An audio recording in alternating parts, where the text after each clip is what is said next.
Ready? Okay.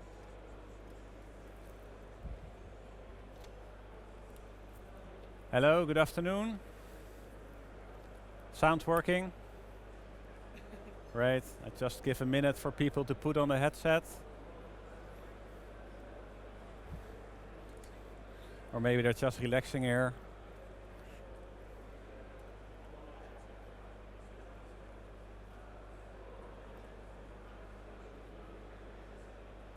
Okay.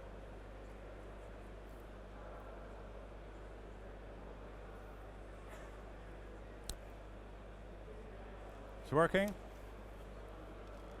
Cool. Okay. Welcome, guys and girls. Let's get started. My name is Sjoerd Teeuwen. I work at Akamai, an international company. We're here together with Evolane, our Belgian partner. They are part of the Kronos Group. And we're going to talk about the ransomware kill chain and what we can do to help, break it. I assume everybody's aware of ransomware, but let's first talk about the kill chain. So ransomware, looking from the attacker perspective, the goal is to get money, right? So they need to have a successful ransomware kill chain. The first step is always getting into an environment. Normally that's somewhere at the edge of your network, in a laptop, maybe a printer, maybe you have warehousing where it's a little bit easier to get access to a computer. It's typically not in your crown jewels because they are probably better protected and somewhere hidden in a data center. If there's ransomware on a laptop, nobody's going to get paid because it doesn't hurt the company.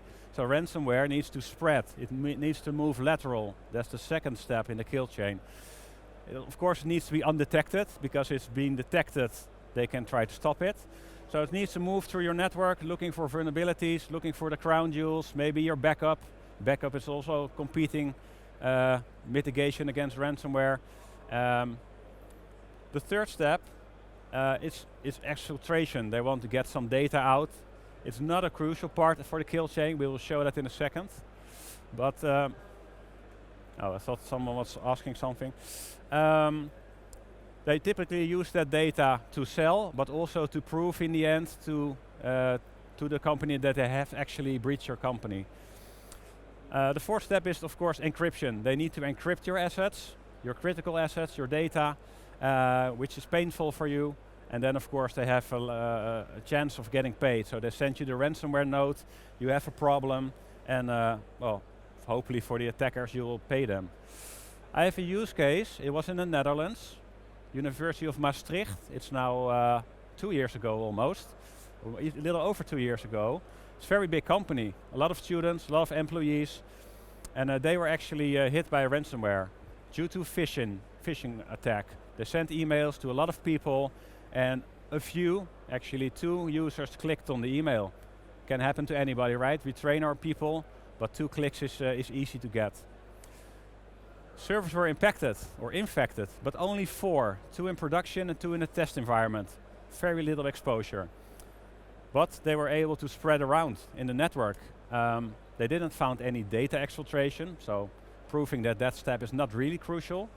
But in the end, the full network was encrypted. All the servers, even the access, the slagboom at the entrance of the facility, the coffee machine, the refrigerator, everything was stopped working, was encrypted. So very painful.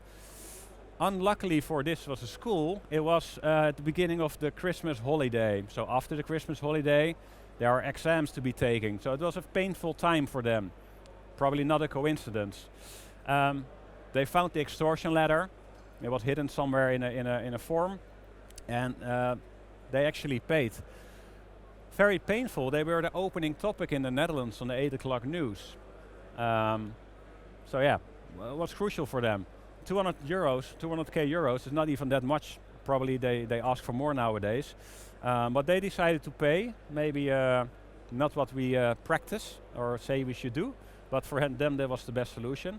They also hired a company called Fox IT during Christmas period to help them mitigate it. And they were able to do the exams after the holiday. Some were delayed, but in general, they were able to do it. Very painful. If you look again at the kill chain, what we try to do to prevent there. There are a lot of solutions we use, or you probably use, to prevent ransomware from getting in. And there are probably a lot more. But in the end, and I want you to raise your arm, who's confident that he's protected within his company against ransomware?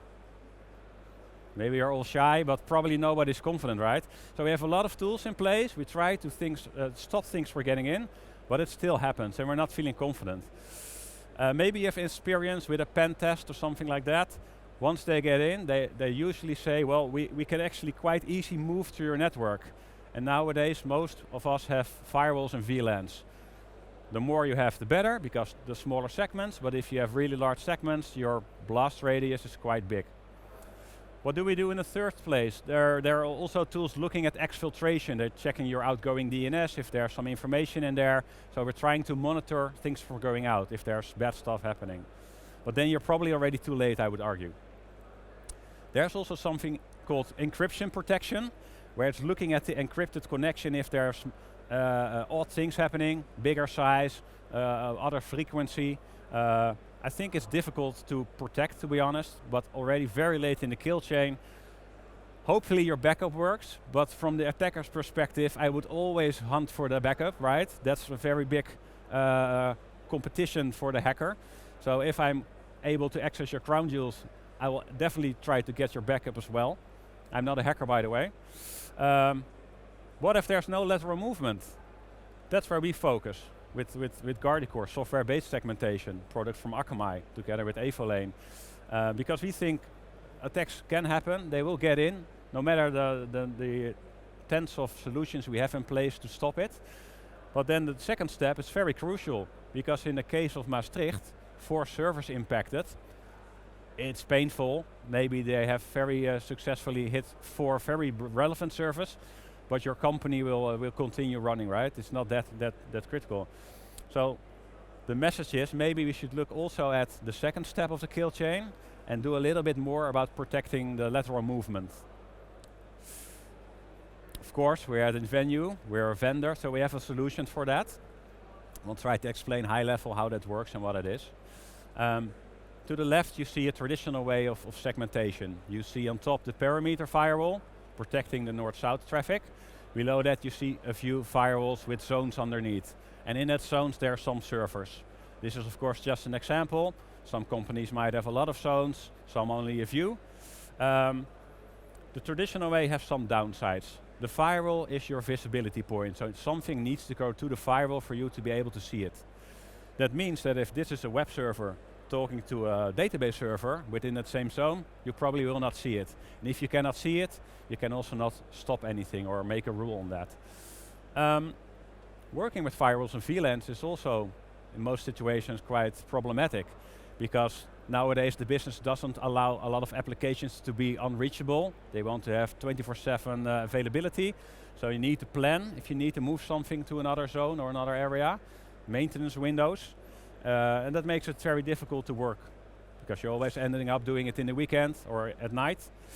And I think this is one of the reasons why companies don't have the breadth of segmentation in place that they think they should have, because everybody understands how more small segments you have, the better you're protected, because the blast radius is smaller. Having big segments is more of a risk. The approach that we do, but also a few others, is do it software defined, software-based and host-based. And to the right, I move over to here, you see again segments, and you still see the perimeter firewall, so your Palo Alto, for example, for your north-south protection. But in the data center, we don't see the firewalls anymore. They can be there, but we don't really need them anymore, because every workstation, every server can have its own host-based firewall. That is an agent, piece of software, and it does 2 very important things. The first thing is visibility. We show visibility on the network level, like a firewall. So we show the port, we show the process and the protocol, sorry. We also can check the identity. Ideally, you connect us with an Active Directory, so we can check the user group or the third party maybe that is the right person. And we can also see the processes running on the workload. And that's very valuable information. We have more granularity. Very important, there's no downtime needed. If you deploy the agent to the system, you don't need to reboot. There's also no downtime needed if you make changes. Firewall change, or maybe you need to move a workload from a test environment to a production environment. So that means you don't need to ask the business for a maintenance window anymore. You're less dependent on other groups within your organization. We spend a lot of time making this widely usable. So it's as easy as on-prem, Linux, Windows, or in the cloud. We even have implementations on Kubernetes or OpenShift. So that gives a very good view, company-wide, of your environment, on process level including. Also, for legacy workloads, maybe you have still Windows XP running, or 2003, maybe you have an OT environment. Of course, we know we should get rid of that, but if it's probably still around, it's probably crucial to your business, otherwise it would be moved. We also have agents for that, so you can get visibility on your legacy workloads, what is exactly happening, which processes are being used, what users are having access, and you can, if you have that visibility, also make rules. You can segment that workload, for example. So, in my mind, this is a little bit different, but not so much different than VMware, where we virtualize servers, or with Software Defined One. Now it's time for the firewalls and the VLANs to do it much smarter and easier by doing it software-based. We have a 3-step approach. I already told you a little bit about it. At first, visualization is super important. If you ever did something in segmentation, also in a traditional way, visibility is super important. If you don't know how things are working, it's very hard to make segments. You can do 2 things then. You can make the rule a little bit wider, because you don't want to break anything, but the downside of making the rule a little bit wider is you're probably having too much exposure. If you narrow it down, you have a risk of breaking something. That can happen maybe once, maybe twice, but then the business will probably stop your project because you're hurting the business too much. So visibility, super important. This is actually a snapshot, very high level from the tool. In this case, we selected the environments, the platforms, so you see the platforms of an organization and the lines between. The next stage is mapping. We don't talk network language, so we don't say port number via protocols connecting to this IP address. That's easy to understand for people in the network department, but we want security to be understood widely in your organization. So what we will do, we use names, labels, tags, and in this example we have production tabs or environment, so we have production and common services. We have application names, CRM, DMS, and the e-commerce application, and then we have roles, database, load balancer, web application. These are the most simple tags that we have, and basically every organization have these kind of names. But we are very flexible, we can use any name you want. So if you have business unit names, you have high risk, low risk, medium risk, you have names of user groups, whatever, we can use your names. So we talk your language. And that's easy, because then also other departments in your organization can understand what's happening. And you can even give the application owner this view, only his application, and how that is working. Ideally, we get your naming from a CMDB, because there's a lot of data in there. But also, if you use this in the cloud, Google and Amazon and Azure, they also create a lot of tags, right? In which area that you are, which zone, what kind of workload it is it a database or not?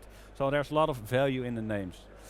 In this example, you see the production environment, and it's collapsed, and one of the apps is opened up, the e-commerce app, and in that app you see the 3 roles, and you see how those roles are communicating with each other via what port, but also with other connections in the network. We could go even deeper, because if we would click on a web role, we maybe see 3 servers in that group, and if you click on one web role, we actually see all the processes running there. But this is not super deep filtered. So if you have visibility, it becomes much easier to create policies, create rules. A lot of companies are the same. So a lot of companies have DNS, have NTP, have critical applications. So we actually make wizards for that to make your life easy. If for example, if you're doing a ring fence application, you're just selecting the tag of the application, finance, CRM, whatever it is, and you say, this group, these servers are, grouped and protected from the outside, then you get a view of everything what's happening. We're not going to block mode, we're only going to visibility mode first, so you see what's happening. And then, if you're confident that it's doing the right thing, you can go to deny. Maybe there's some outliers there you need to check, and then you can check it, and if you worked on that, you can move to a deny policy. In the middle box, because this topic is about ransomware, of course we also have standardized ransomware rules that we try to make your life easy. But it's all meant to make segmentation much easier than it was with firewalls and VLANs. Now what does that mean then for ransomware? To the left you have a situation, high level, and an attacker is getting in, maybe a laptop, maybe it's my laptop, and if it's successful, it can access the important stuff. Other users maybe, to hopping on to via the network to other systems, but in the important applications, and if it's encrypted, it's very painful.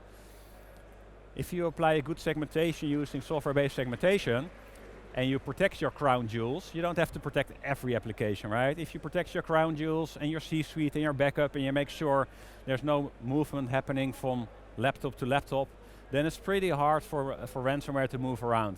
And if they cannot move around to the painful assets, you will probably not pay, and it's unsuccessful. I have a short video, 3 minutes, which explains more about how Guardicore does that. I will run it now.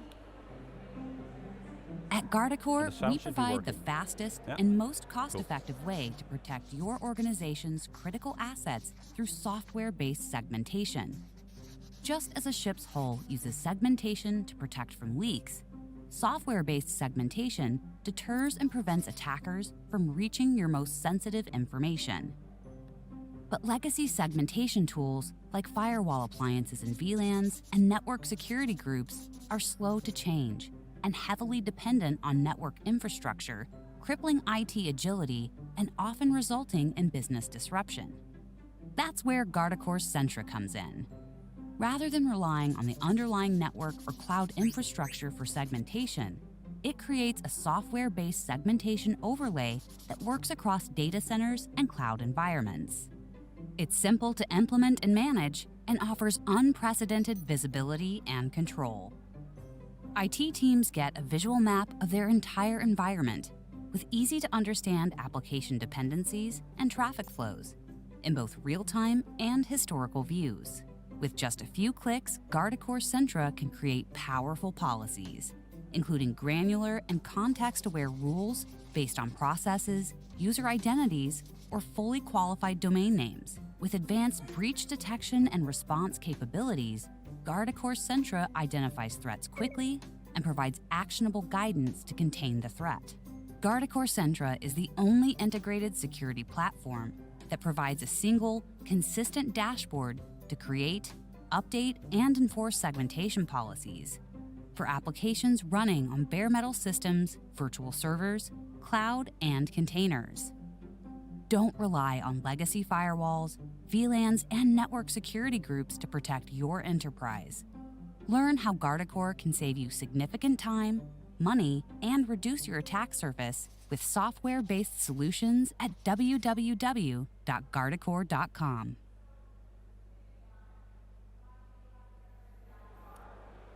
So, I saw someone taping it. I hope that was valuable insight. The video can explain it very well in a few minutes' time.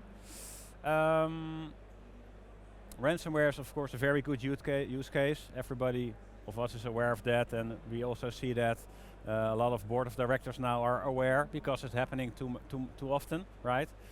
So ransomware is a good use case for this product, but also zero trust, right? If you can narrow down your network, even on process level, only allow what is strictly needed and block out the rest. It's a very common practice for zero trust way of thinking. But also compliance is a very good use case. If you have a certain compliance to achieve, we can group only those servers that are needed. For example, Swift for a bank, typically 50 to 100 servers. We can group them, make a fence around it, only allow what is needed, and become compliant. And we can actually give the external auditor a link, and they can only view the Swift setup for this bank and do their assessment, go back in time, see all the connections, and allow or grant them the compliancy. We're all wearing a headset. Normally this is time for questions. Maybe if there's a question I can repeat it and try to answer it. If there are any questions, of course. No? Okay. Not a problem. If you do have questions, you can visit us. Oh, this is one, of course, to mention. Very important, founders of Zero Trust, Forrester, they made a wave for segmentation last year. And they actually rated Akamai as the highest position on the quadrant. To the left you see all the areas they assessed, and 7 out of those 10 they see Akamai as a differentiator. If you want to have this report, let us know. We can of course send you the slides or the movie or the report afterwards, or you can come by our booth. It's booth number 80. It's on the opposite side of the main stage, to the left. And you're more than welcome to have a discussion, ask questions, and well, get acquainted. I'm giving you back some time, 10 minutes, so hopefully that's fine. Thank you for your attention, and have a nice day.